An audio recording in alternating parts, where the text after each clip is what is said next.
Mi nombre es Sebastiana Pereira Brito, nací en el pueblo de Mozaga, cual división salomónica, en la parte que corresponde a San Bartolomé y la otra parte pertenece al municipio de Teguise. Nací en el año 1937, el 8 de mayo, época bonita y de las flores. Mi infancia, puedo decir que fui una niña muy feliz dentro de todas las necesidades que había en esa época. Soy la segunda de 11 hermanos, mi profesión maestra especialista en ciencias sociales, la segunda, como dije, de 11 hermanos, hija de padres agricultores. Mi infancia fue muy feliz, vivimos en la casa familiar, mi abuela materna, llamada Rafaela, mi abuelo José y mi tía Soledad con su esposo Juan. Yo, la verdad que no tenía nada, ni con las muñecas las hacíamos de carozo, las camas de recortando tuneras, en fin, los tacones que nos gustaban con cáscara de lapa, las amarramos con tiras, pero puedo decir que lo pasaba estupendamente. Luego yo soñaba mucho con ver pasar las nubes, las imágenes, corretear entre el trigo, la cebada, el centeno. Es decir, que para mí era una felicidad vivir en el campo. No teníamos, como dije, muy poquitas cosas, pero sin embargo, por el Día de la Peña, por Santa Lucía, mi madre nos compraba trajes nuevos, incluso nos ponía un sombrero para que fuéramos a la fiesta. Y cuando no había misa en Mozaga, mi abuela paterna, Catalina, nos llevaba en la burra a San Bartolomé, a mi hermana y a mí, a casa de mi tía Juana. Íbamos a misa y después comíamos en su casa. Claro, la comida en casa de mi tía Juana era más buena, porque ella tenía cocina de hierro y nosotros no teníamos sino tenique. Y entonces tenía dos hijas, Manuela y Dominga, que ellas tenían muchas amigas de deporte social. Entonces nosotros también nos reunimos con esas amigas de ellas y la verdad que allí hacíamos mucho más vida social que lo que hacíamos en Mozaga. Pero en Mozaga también hacíamos cierta vida social dentro de lo poco que teníamos, tanto que a los 12 años dirigí mi primera obra de teatro.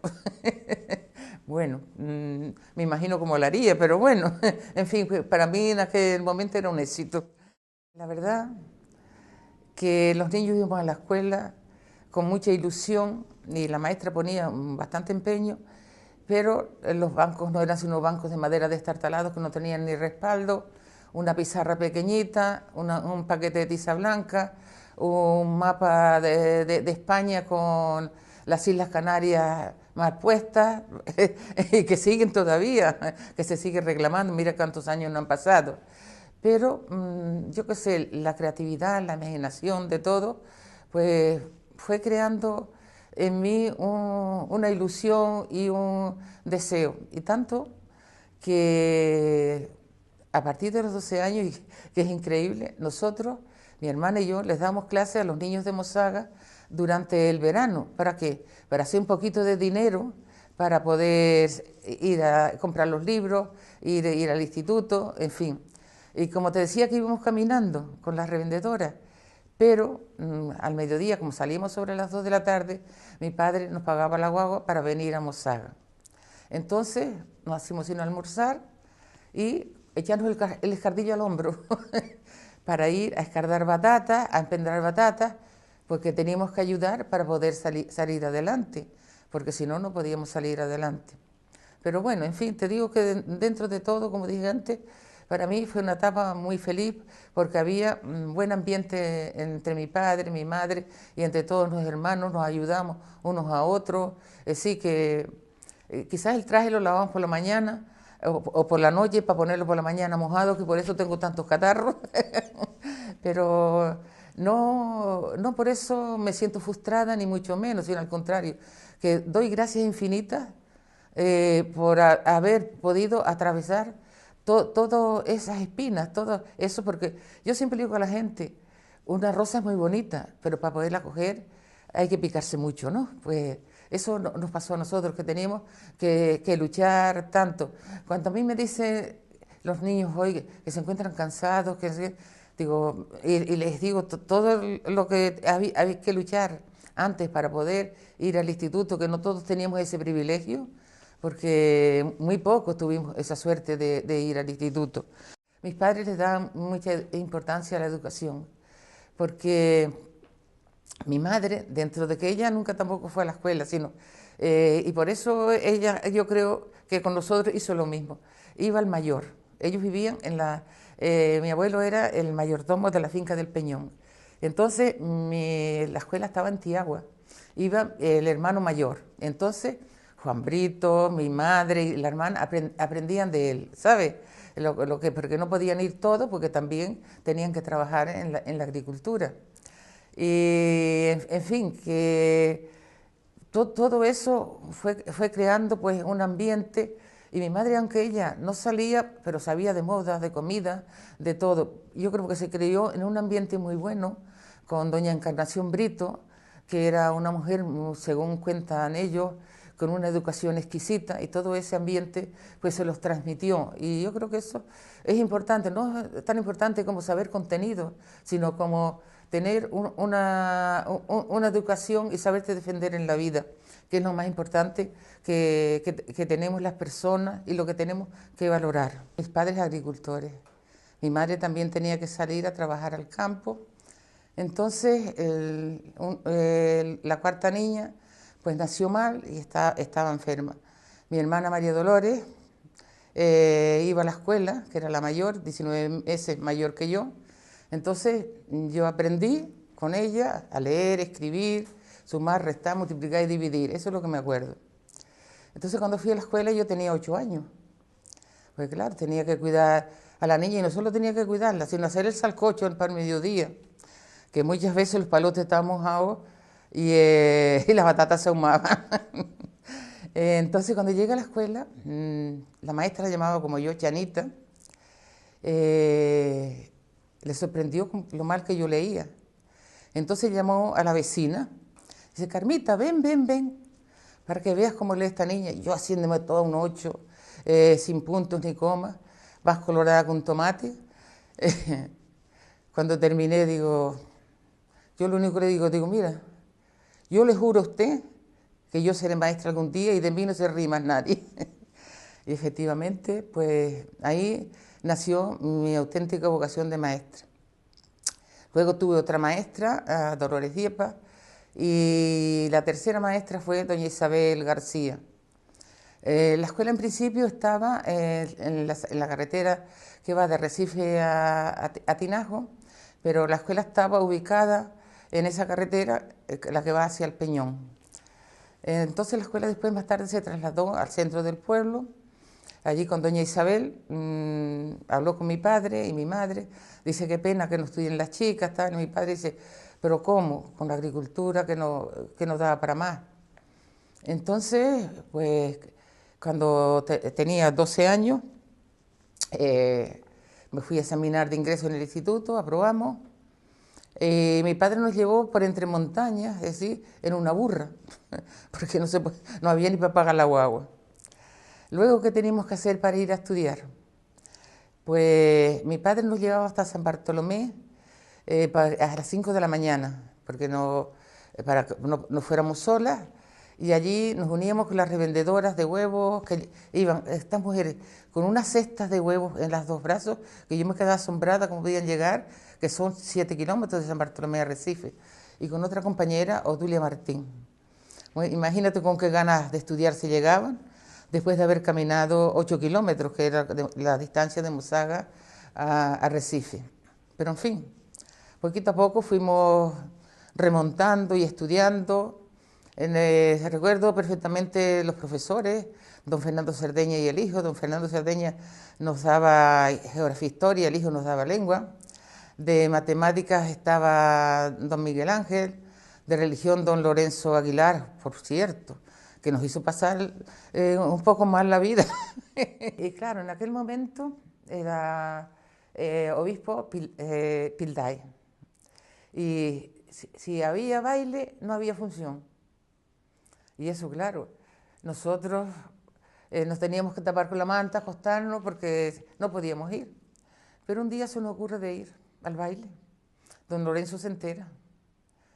Y aquel hombre grande, cura pero guapetón, no se le ocurre decirnos otra cosa, sino con ustedes ya no se puede contar. Pues aquello también en aquella época te duele, ¿no? Después latín nos daba María Luisa, muy buena profesora, la verdad, que la lengua que sé, quiere decir, la lengua castellana, se la debo al latín, a María Luisa, porque era una gran profesora, te lo digo sinceramente, que aprendimos mucho con ella, era muy disciplinada, todo lo hacía con cariño, con amor, así que a todos nos trató por iguales. Luego vino otra profesora que también hicimos hasta un baile típico dentro del instituto para fin de curso, en fin, que también hacíamos ciertas actividades, hacíamos teatro, nos movíamos en un ambiente más o menos bueno. Luego de dibujo nos daba don Juan, de ciencias don Pedro Medina. Un día estábamos en la clase de don Pedro Medina y sale un olor a quemado. Don Pedro Medina estaba fumando. Le decimos, don Pedro, que algo se está quemando, que hay olor a quemado. Él tenía unas gafitas chicas y dice, él resollará. Bueno, nos faltaron 2 minutos que empieza don Pedro a dar saltos. ¿Por qué? Que se estaba quemando él. Doña Margarita Ramos cocina y doña Estela que nos daba falange.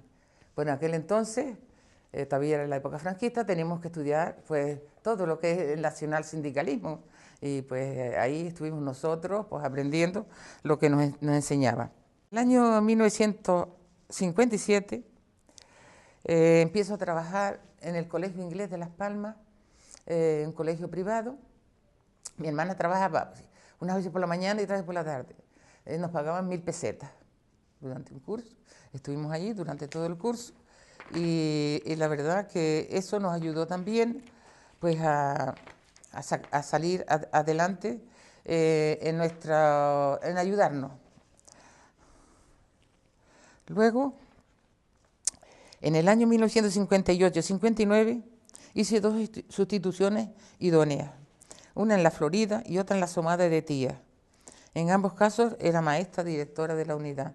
Me visitó la inspectora Cadenas Campos. De la Somada también tengo otra anécdota. Estando un día que estaría también don Rafael Curbelo en el Mirador del Río, en otra etapa de nuestra vida, se me acerca un joven alto, bien vestido, con corbata, y se me acerca a mí y me dice, usted me dio 4 reglazos. Yo me quedé toda asustada. Digo, ¿cuándo, mi hijo? Dice, usted me dio clase en la Somada. Yo soy Juan Calero. Resulta que era Juan Calero, el alcalde de Tía. Y digo, pues perdona, porque digo, en aquella época era la letra con sangre entra, pues yo también te pegué. Dice, pues no saberme el verbo pintar. Entonces me dio un gran abrazo y me dijo, dice, cállate, que gracias a eso soy abogado. Y es el mejor amigo que tengo en mi vida. Luego, en el año 60 a 64, me nombran interina al Carrizal de Tejeda. Y yo llegué el 24 de marzo. Era la 4ª maestra que nombraba, porque nadie se quería quedar, porque en un sitio tan alejado que había que caminar. Yo salí de Las Palmas a las 6 de la mañana, con una camita plegable en los coches esos de hora, y un par de cositas que me dio la mujer donde yo me quedaba. Pero una compañera mía, Benita Díaz Cárdenas, que era de Artenara, me dijo, no te preocupes, yo voy contigo, que allí tengo una familia y lo vas a pasar bien. Bueno, cuando llegué a Tejeda tenía que tomar posesión ante el alcalde, don Moisés, y entonces el alcalde me dice, ¿usted es de Lanzarote? Usted no aguanta allí ni 3 días, porque usted es la 4ª que ya viene y ninguna se ha querido quedar. Bueno, digo, bueno, vamos a probar. Entonces, y fíjate qué poquito dinero llevé. Llevaba 25 pesetas en el bolsillo.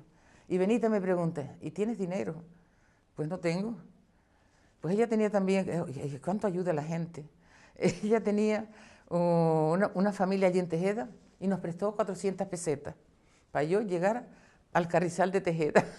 Bien, entonces tengo que decir que para mí fue una vida muy feliz en el Carrizal de Tejeda.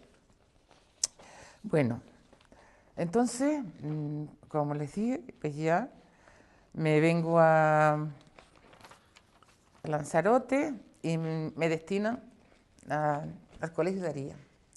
Le doy clase a las niñas de primero, grandes alumnas, como Carmen Bailón, Chonita, María Elga, que si me permite le voy a leer la poesía a María Elga y a Cheli. María Elga como mis alumnas y Cheli como mi gran compañera de tarea.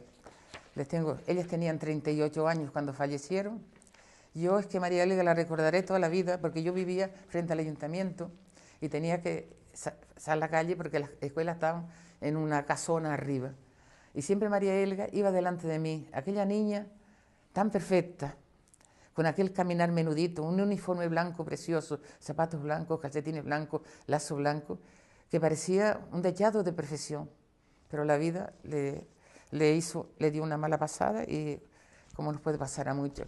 Entonces, yo fui a ver a María Elga cuando ya estaba en sus últimos momentos y la verdad que fue un trauma que lo recordé toda la vida.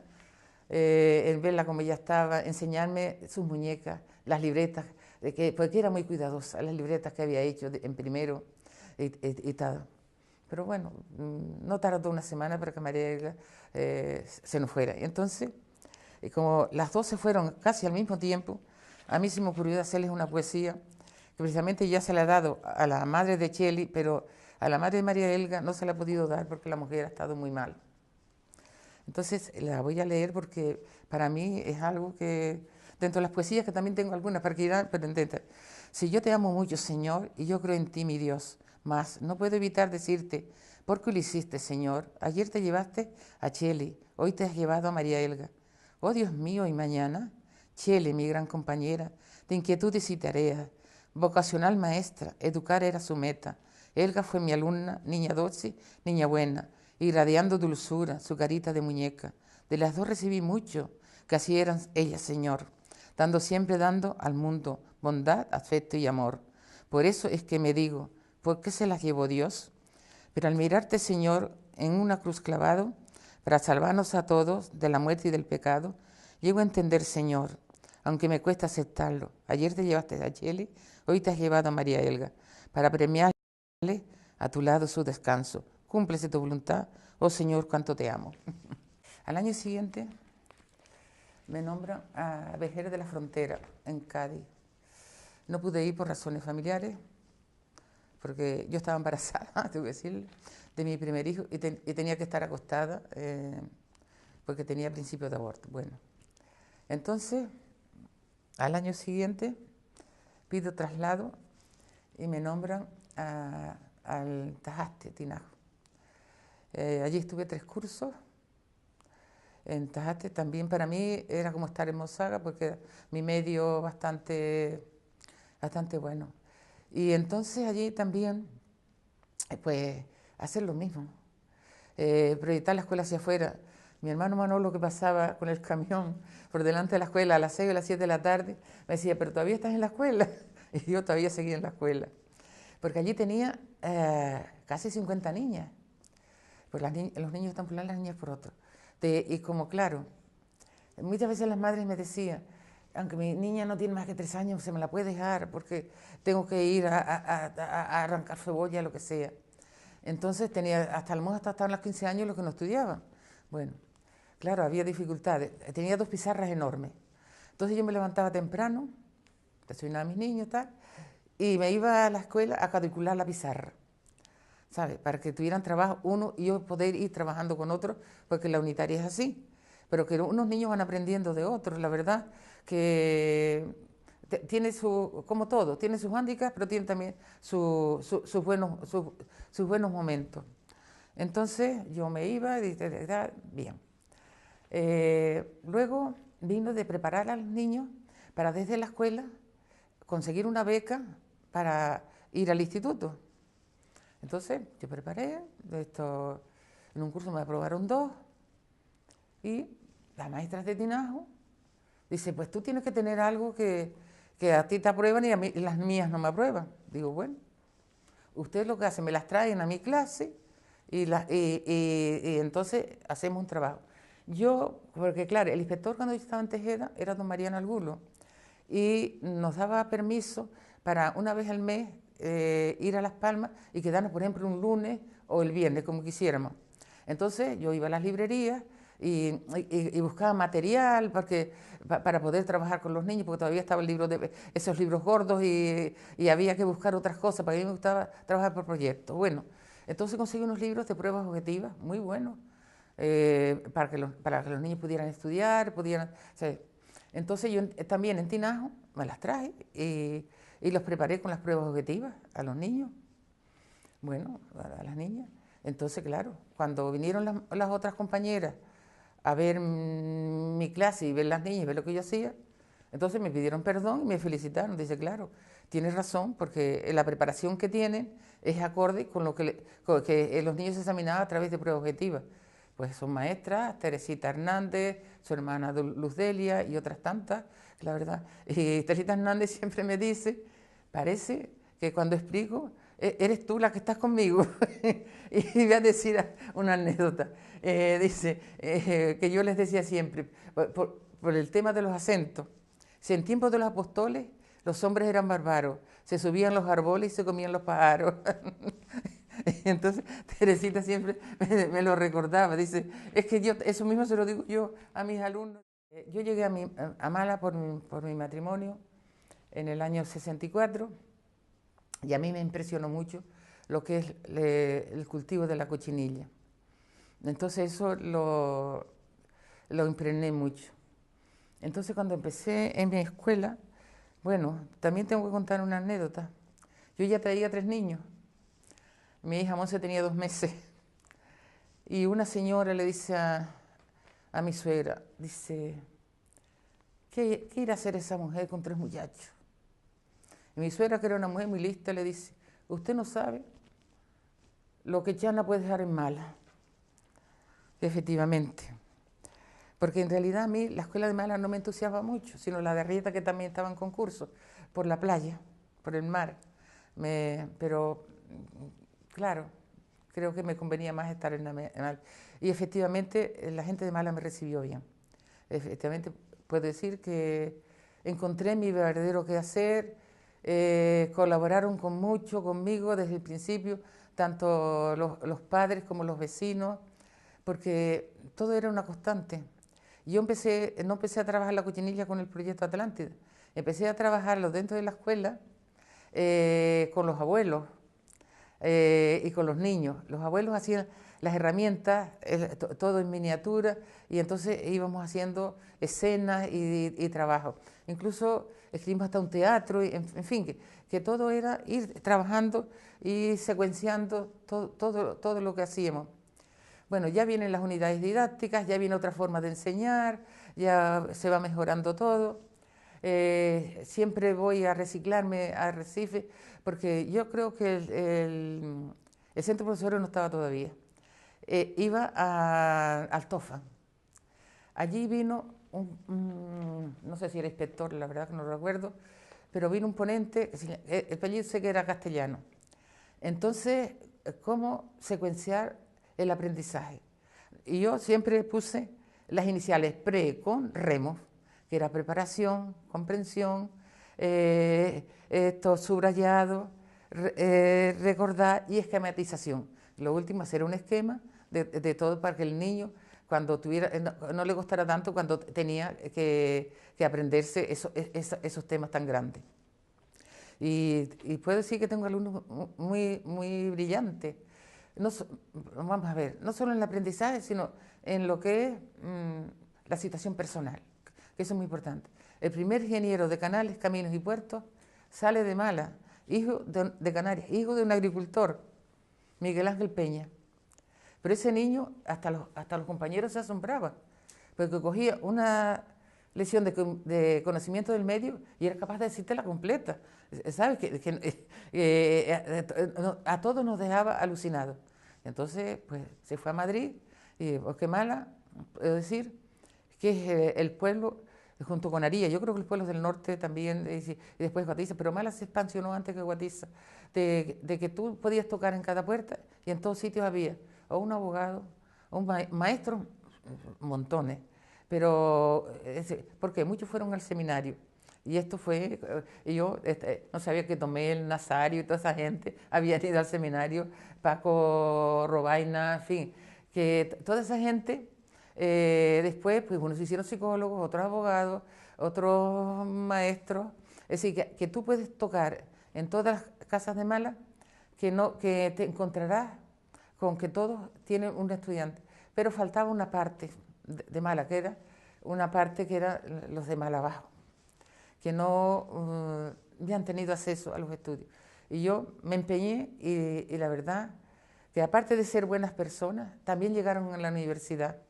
Y puedo decir que un niño con ACE significativo, eran dos hermanos, los dos con ACE significativo. Uno está trabajando en el aeropuerto y a mí me sorprendió un día que fui a recibir a mi hija y se me acerca y me saluda y me dice, el avión de mi compañía está retrasado. Digo, madre mía, ¿cómo salió adelante esta criatura? Y luego el hermano, que también era con ACE significativo, hace la PAU.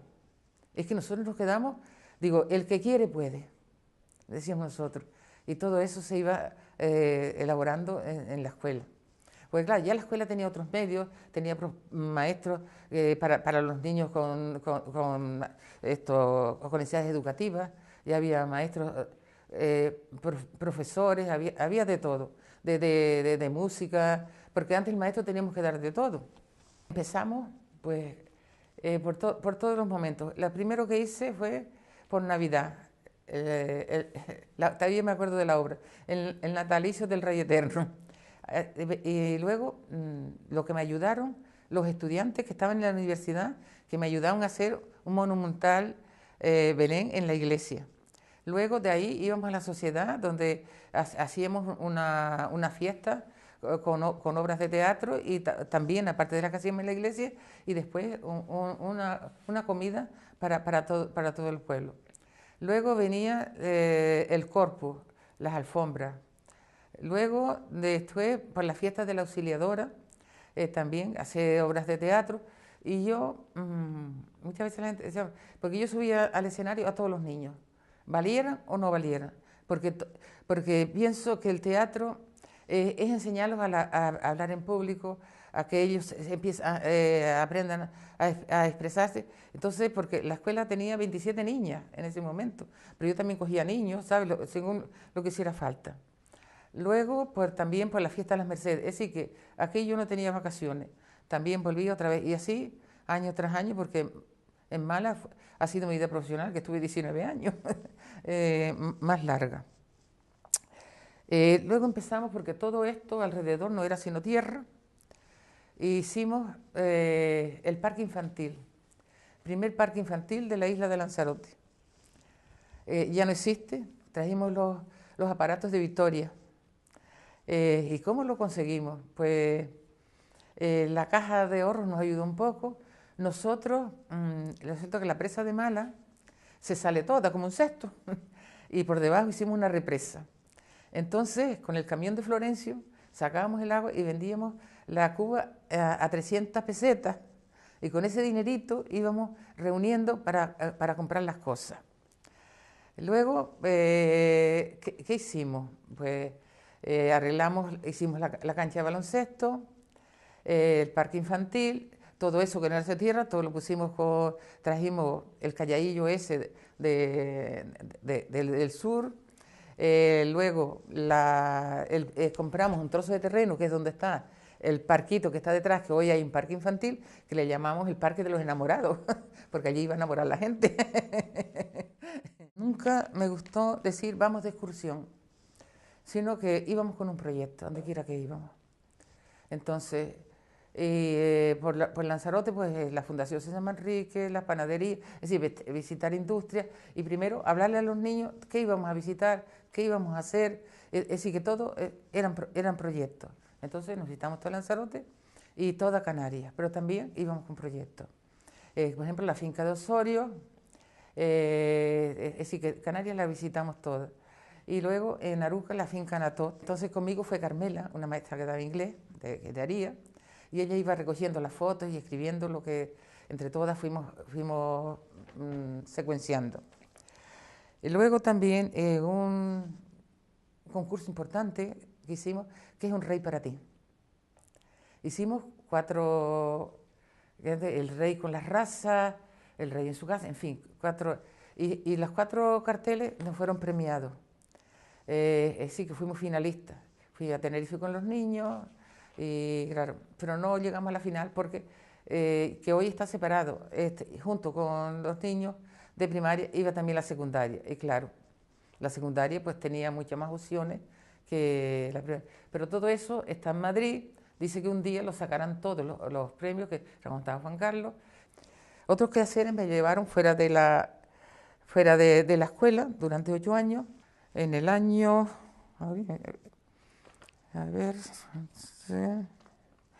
bueno, en el año 1995, vuelvo otra vez a mi escuela. Entonces ahora me encuentro con los hijos de mis alumnos. La verdad, según me decía Toño, que estuvo también conmigo, Toño Armas, dice, déjate una impronta. Entonces, la verdad que me recibieron bien. Te lo puedo decir que he tenido mucha suerte en ese sentido.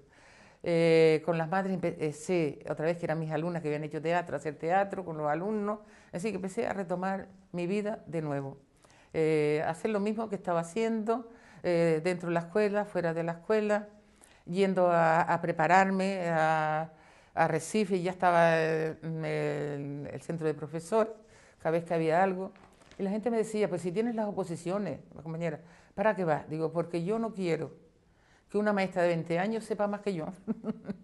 Porque poder hablar con una maestra que tiene 20 años, que tiene 25 años, y si yo no estoy preparada, no, lo que nos decía aquella profesora de doña Celeste, que teníamos que seguir preparándonos, porque entonces ya íbamos a decir disparates. Ya los países habían cambiado de frontera, en fin, que teníamos que seguir preparándonos. En el curso 2003-2004 pasó por aquí el coordinador del proyecto Atlántida. Entonces fuimos a una reunión a Recife con las APA, porque también creé el APA, sí, la escuela de padres, el libro viajero, porque para que los padres fueran escribiendo cosas a cada uno su semana. Fui con las APA, porque yo en realidad no había sido invitada, sino el AMPA, como se suele decir, había sido invitada, pero yo no. Pero yo les digo, ¿y las puedo acompañar? Ah, sí, encantada. Entonces fui.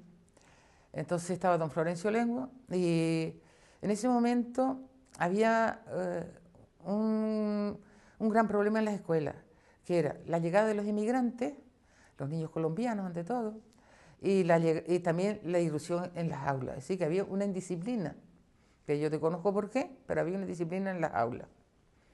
Pero yo no tenía esos problemas, la verdad. Entonces digo, bueno, ¿y yo puedo plantear un proyecto de zona? Me dice, sí, plantéalo.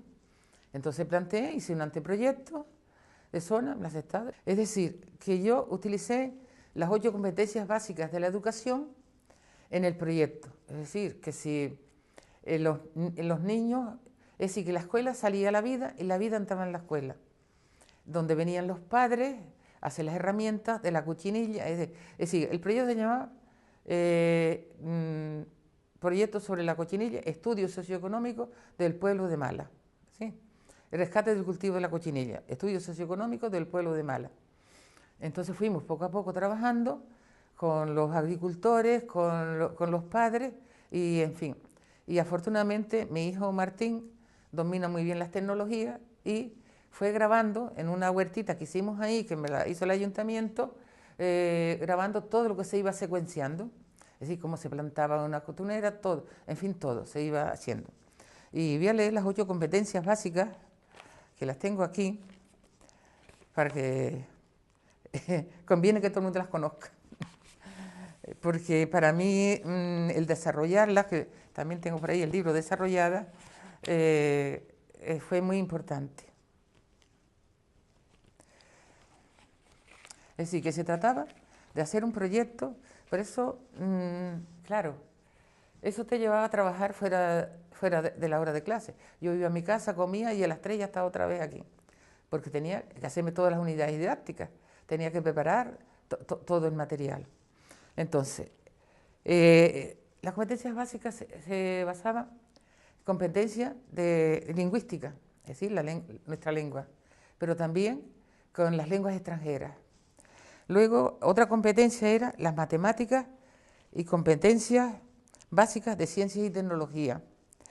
Competencia digital, es decir, que era muy importante meter, yo soy del Ábaco, pero bueno, pude meter los niños a través de, también Alejandro Perdón me ayudó, a través de mi hijo, de Alejandro Perdón. Luego, aprender a aprender. Esta es una de las competencias más importantes, porque el niño es como el buscador de todo lo que se le iba dando. Él tenía que buscar, que mirar, que buscar libros, que mirar en internet, en fin, que esto, aprender a aprender y aprender de los demás. Luego otra competencia, interpersonales, interculturales, sociales, competencias cívicas, iniciativas personales que él puede crear, expresión cultural y artística. Es decir, que aquí engloba todo lo que es la educación. Y fue muy importante este proyecto. Te digo que recibimos muchos premios, sí, fuimos primer premio. Luego el Consejo Escolar de Canarias también nos premió por otro trabajo que hicimos. Y luego también me presenté, que por eso es un poco doloroso, al premio Marta Mata.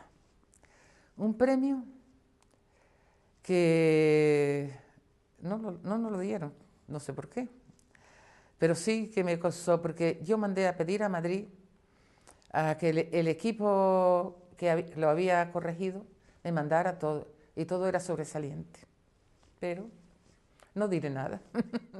En el quinto centenario del Quijote, hago un proyecto difícil también, porque había que trabajarlo mucho. Cada niño hizo un proyecto que también va ahí, del Quijote, teníamos que llevarlo. Pues teníamos que trabajar mucho en la escuela. Me ayudó mucho la profesora de educación física, Maika, que también es del norte, bueno, es de Telde, pero casada en el norte, afortunadamente. Entonces, empezamos ahí trabajando, porque ellos nos mandaron como una guía para todo lo que teníamos que trabajar. Es decir, que teníamos que saber de Toledo un montón de cosas, a los sitios que íbamos. Pero no se trataba de una excursión, porque los niños no tenían que pagar nada. Eso está pagado por el Ministerio y por la comunidad autónoma. Entonces, tengo que decir que Rafael Juan, que fue director general de promoción educativa, me ayudó mucho, te lo puedo decir. Porque antes de ir a Seseña, voy a decir que estuvimos en la Universidad Juan Carlos I en Madrid con los niños, los padres, y Rafael Juan me acompañó y Florencio Lengua. Y puedo decir que ver a aquellos chipitinujos sentados en un estrado explicándole a los catedráticos el proyecto de la cochinilla, aquello fue impresionante. Yo digo que esos niños que hoy están en la universidad llegarán muy lejos, porque es otra forma de interpretar para lo que sirve la escuela, es decir, que los valores, impregnarlos. La verdad que fue un proyecto ilusionante, porque íbamos con 15 niños. Yo no tenía 15 de quinto y sexto, pues ya ves, llevé de Arrieta, no te cuento, y para completar los 15. Los fuimos preparando, ellos venían aquí a Mala, Maika me ayudó mucho, la verdad, y íbamos con otros 2 colegios, un colegio de Murcia y otro de Barcelona. Cada uno teníamos que llevar la historia de nuestro pueblo, de Lanzarote, no solo de Mala. Y los niños llevamos el teatro, llevamos la lucha canaria y un regalo para cada niño. ¿Pero qué hicimos? Pues con lana hacíamos pulseritas y cosas para regalarle a los niños de los otros colegios, y ellos les regalaban otras cosas a los niños. Fue en 15 días. Y luego íbamos visitando sitios. Yo quedé impresionada porque, como tengo mucho dolor por el yacimiento de Sonsama, en ver los yacimientos de Toledo. algo impresionante. Cómo las calefacciones que hacían la gente que venía por debajo de tierra, cómo hacían para que todo el mundo nada pisara nada. Es decir, que era impresionante. Pero todo eso, cuando regresamos de verlo, teníamos que materializarlo, reunirnos con los niños antes de cenar y hacer un trabajo. Todo era trabajo. Y al siguiente día, y así todos los días. Hasta que terminó, que fueron 15 días, te digo, que fue un aprendizaje maravilloso para los niños y para mí, y para los maestros también. Porque de los niños se aprende mucho, y aprendí mucho. Pero incluso después de estar jubilada, resulta que me llaman de Asturias para el primer congreso de escuelas rurales. En el año, yo me jubilé en 2007, en el año 2008. Entonces, eso fue en Gijón, para que llevara el proyecto de la cochinilla. Pues nada, cuando me tocó exponerlo, se levantan dos maestras. Dice, esta Chana. Estaban allí mis compañeras de Barcelona y de Murcia. Así que aquello fue bastante... Había gente de toda España, porque de Canarias no sé si había más, pero yo por lo menos estaba con el proyecto. Y te digo que esas son las cositas que vas sembrando y dejando, porque el proyecto no solo está en España, el proyecto este está en los colegios de México, en casi toda Sudamérica, en los colegios de España, porque todos los que van pasando, porque nosotros estamos trabajando con dos universidades de México, con el Centro de Interpretación de México del Doctor de los Ríos, con la Universidad de Jalisco, con el Delegato Portillo. Entonces nosotros no vamos, pero le mandamos y ellos en sus libros nos escriben, nos mandan, cuando escriben las ponencias nos mandan lo nuestro. Y sin parar. Yo hace 10 años que me jubilé, a veces me da, y yo estuve dando clases hasta los 70 años, hay que decirlo. Yo empecé a dar clases con 20 años, así que cuenten, cuánto que tengo, 40 y tantos años, 46 años, 8 meses y 6 días de profesión, que se dice muy pronto. Pero es decir que yo no me he cansado, puedo seguir dando clases, porque desde los 12 años estoy dando. No, porque es algo, hay cosas que en la vida te impregnan y los llevas dentro de ti y es para lo que nací. Yo, por ejemplo, le digo a la gente, yo no serviría para ser comadrona, por ejemplo. Yo no serviría. ¿Sirvo para esto? Bueno, y tengo que decir que en el año 2003 me dan el premio de la medalla Vieri Clavijo, premio al mérito docente. Me lo entregó don Miguel Ruano, ¿no? Sí, que era consejero de Educación y Cultura del Gobierno de Canarias en ese momento. Pues en ese momento vienen mis alumnas de Tejeda, de Tinajo. Aría no pudieron venir, mandaron la carta, las de Mala. Todos hicieron un escrito. Y yo, no es lo que yo valga que yo diga de mí, sino lo que mis alumnos han dicho de mí. Que eso a mí es lo más que me llena la vida, de que, como me decía un alumno hace poco que está estudiando medio ambiente en Salamanca, dice, no, ese niño a mí me llamaba la atención, porque tenía una libretita pequeña, todo lo que yo explicaba lo iba tomando en apunte, y los demás se copiaban de él. Y hace poco hablé con él por el teléfono y me dice, no solo lo que nos enseñó, sino lo que nos transmitió como persona, que yo creo que esos son los valores más importantes que debemos de tener las personas, tengan carrera o no tengan carrera, sino que los valores que tiene la persona. La escuela rural es una escuela pequeña, pero es una pantalla muy grande. Todo el mundo te ve, todo el mundo sabe lo que tú estás haciendo. Es decir, que todo el pueblo sabe lo que yo hago. Que la escuela es muy importante para la vida de las personas, cómo ha cambiado hoy la escuela, es verdad. Porque antes al maestro se le respetaba mucho, y eso es importante, porque siempre a los padres les decía, si ustedes tienen alguna queja a mí, díganmelo a mí, no se lo digan a sus niños, porque ustedes están desdibujando la vida de sus niños, porque entonces los niños dicen, pues, esa mujer no vale nada, o ese hombre no vale nada. Entonces, ¿y qué pasa hoy? Yo no sé qué pasa, te lo digo, que no llego, porque nosotros nos decían, nunca podíamos dar la espalda a los niños, siempre teníamos que estar atentos en el recreo, en lo que sea, a qué pasa en el entorno de la escuela. Y yo no sé, la verdad, no quiero ni decir que son meros maestros, ni que son, ni nada de eso, pero sí quiero decir que algo está fallando en la enseñanza, algo, que al maestro no se le respeta, no tiene autoridad.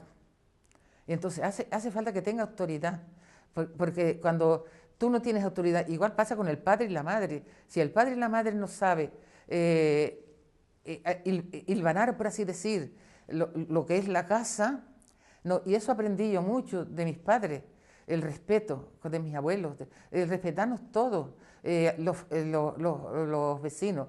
Y entonces hoy falta, eso falta, yo no sé cómo se corregirá, pero al maestro no se le está respetando. ¿Por qué no aprende el niño? Porque el niño dice, bueno, ¿qué me está diciendo?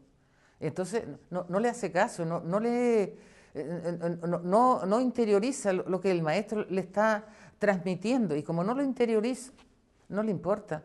Y a mí eso me causa mucho dolor, la verdad, en ver y que hay maestros sufriendo mucho, que muchas veces ocurre que el padre no se preocupa qué se está haciendo en la escuela con su hijo, qué se está haciendo, sino si el maestro a lo mejor llegó tarde,